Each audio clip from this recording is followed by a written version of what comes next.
ወመንፈስ ቅዱስ አሐዱ አምላክ አሜን። በዚያን ዘመን ስለ ሕዝብ ልጆች የሚቆመው ታላቁ አለቃ ሚካኤል ይነሳል። ትንቢተ ዳንኤል 12:1።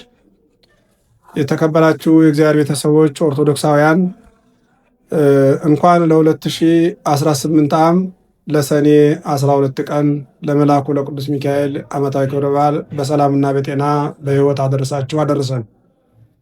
እንደሚታወቀው ሰኔ 12 ቀን የመልአኩ የቅዱስ ሚካኤል ክብረ በዓል በቀድሞ አጠራሩ ከርቸሌ ሚካኤል፣ በአሁኑ አጠራር ደግሞ አፍሪካ ህብረት ደብረ ምሕረት ቅዱስ ሚካኤል ካቴድራል በደማቅ ሁኔታ ይከበራል። ለዚህም የካቴድራሉ ሰበካ ጉባኤ ጽሕፈት ቤት ቅድመ ሁኔታዎችን አጠናቆ እናንተን ተቀብሎ ለማስተናገድ በዝግጅት ላይ ይገኛል። ስለሆነም በዚህ ዕለት ብፁዓን አበው ሊቃነ ጳጳሳት፣ ሊቃውንተ ቤተክርስቲያን፣ አይንተ እግዚአብሔር ካህናት፣ የእምነቱ ተከታዮች በብዙ ሺህ የሚቆጠሩ የእምነቱ ተከታዮች በሚገኙበት በዓሉ በደማቅ ሁኔታ ይከበራል። በዚህም ዕለት ሁላችሁም መታችሁ የቅዱስ ሚካኤልን በዓል አክብራችሁ የበረከቱ ተሳታፊዎች እንድትሆኑ ጥሪያችንን በካቴድራሉ ሰበካ ጉባኤ ስም እናስተላልፋለን።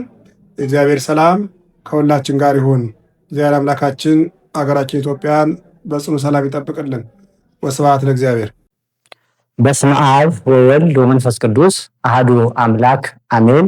በኢትዮጵያ ኦርቶዶክስ ተዋሕዶ ቤተክርስቲያን በአፍሪካ ህብረት ደብረ ምሕረት ቅዱስ ሚካኤል ካቴድራል ሰንበት ትምህርት ቤት እንኳን ለ2018 ወርሃ ሰኔ የታላቁ አባታችን የገናናው መልአክ የቅዱስ ሚካኤል ዓመታዊ ክብረ በዓል በሰላም አደረሳችሁ አደረሰን እንላለን።